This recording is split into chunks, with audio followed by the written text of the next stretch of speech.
वो कहते हैं कि सवालों के जवाब नहीं देती आपकी सरकार बुलडोज करती है, आपकी सरकार में मुसलमानों के हक छीने जाते हैं और कह रहे हैं कि इस देश का मुसलमान डरा हुआ है क्योंकि आप वक्फ बिल लेकर आने वाले हैं। देखिए, वक्फ बिल से किसी को भी डरने की जरूरत नहीं। दिल्ली के 123 प्राइम लोकेशन की प्रॉपर्टी को वक्फ घोषित कर दिया। जहां चंद्रशेखर आजाद जी ने अंतिम सांस ली, उसको वक्फ की प्रॉपर्टी घोषित कर दिया गया। आप उन पर इल्जाम लगाते हैं कि वो अपीजमेंट करते हैं। सौगाते मोदी जो ईद पर भेजी जा रही है वो अपीजमेंट नहीं है। नहीं, इसमें क्या अपीजमेंट है? विपक्ष कहता है कि देश में एक अनसेड इमरजेंसी चल रही है, किसी को बोलने की इजाजत नहीं है। कैसे मालूम पड़ा? बोले तब तो आपको मालूम पड़ा। अगर इमरजेंसी होती तो ऐसा बोलते ही जेल में जाते। ये धड़ल्ले से बोलते हैं ना।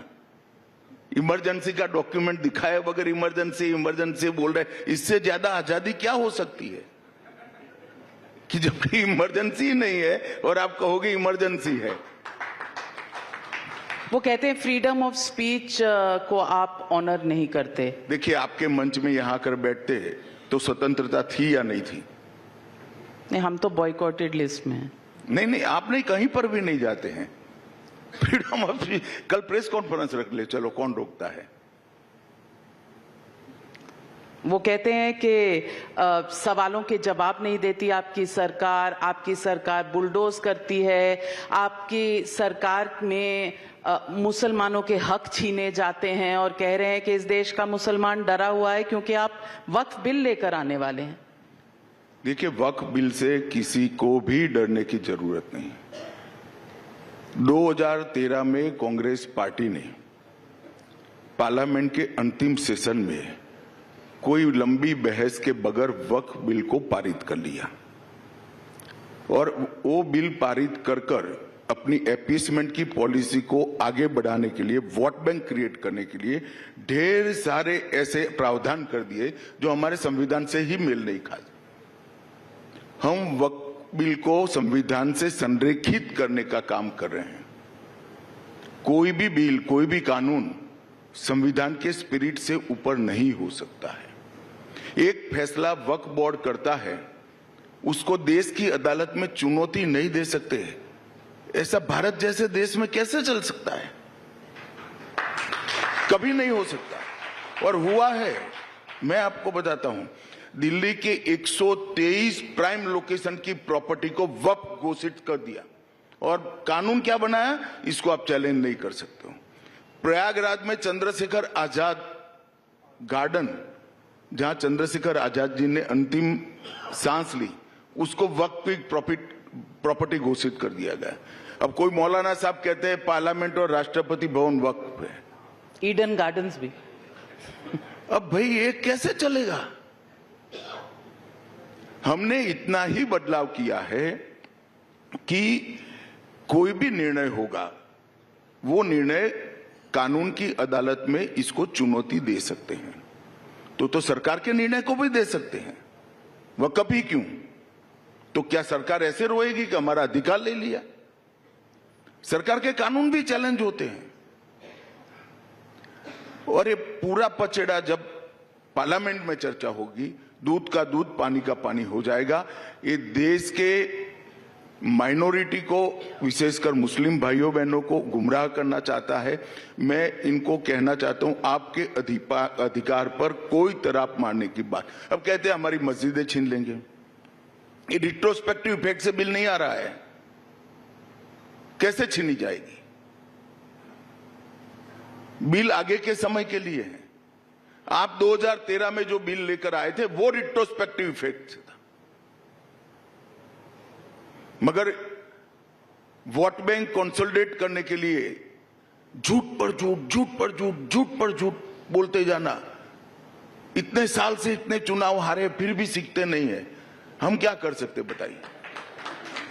लेकिन कुछ मेंबर ऑफ पार्लियामेंट, ओवैसी जैसे तो ब्लैक बैंड पहनकर आते हैं पार्लियामेंट में। ये बिल आएगा तो बहुत हंगामा होगा। देखिए, उनका विरोध करने का अधिकार है। कोई कपड़ों से करता है, कोई शब्दों से करता है। शब्द नहीं होता तो कपड़ों से करते हैं। हम क्या कर सकते हैं? बाकी पार्लियामेंट में तो बोलकर विरोध करना चाहिए, तर्क से विरोध करना है, लॉजिक से विरोध करना चाहिए।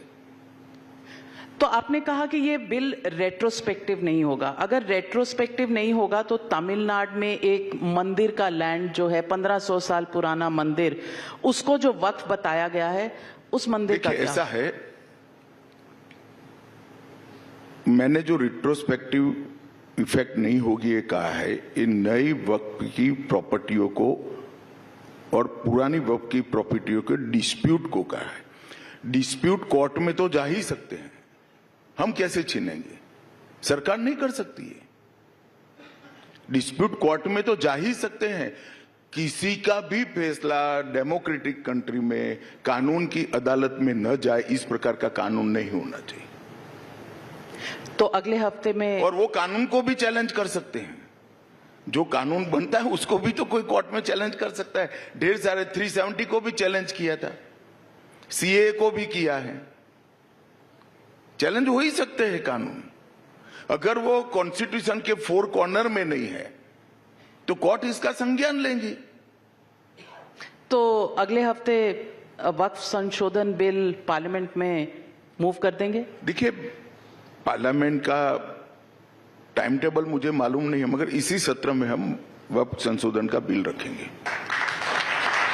और जितना ऑपोजिशन है, दिल्ली के जंतर मंतर में तमाम पार्टियां वहां जाकर उन्होंने कहा कि वो मतलब खून भी दे देंगे, अपोज जी, मैंने कहा ना, इमरजेंसी नहीं है। हर कोई विरोध कर सकता है, प्रदर्शन कर सकता है। इमरजेंसी कहाँ है?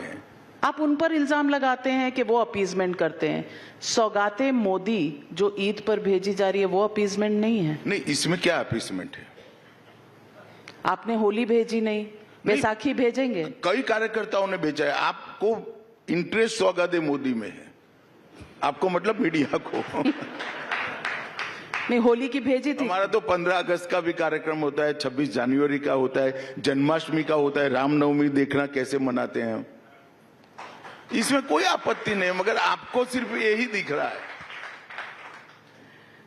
आजकल सवाल इस पर उठ रहे हैं कि पॉलिटिक्स में चुनाव आ रहे हैं, तो बिहार का चुनाव आ रहा है, वहां नीतीश जी असेंबली में कुछ ऐसी बातें कर रहे हैं, कभी नेशनल एंथम चल रहा है, चल पड़ रहे हैं। तो क्या चुनाव की ये जो गठबंधन है ये दुरुस्त है, फर्म है? गठबंधन दुरुस्त है।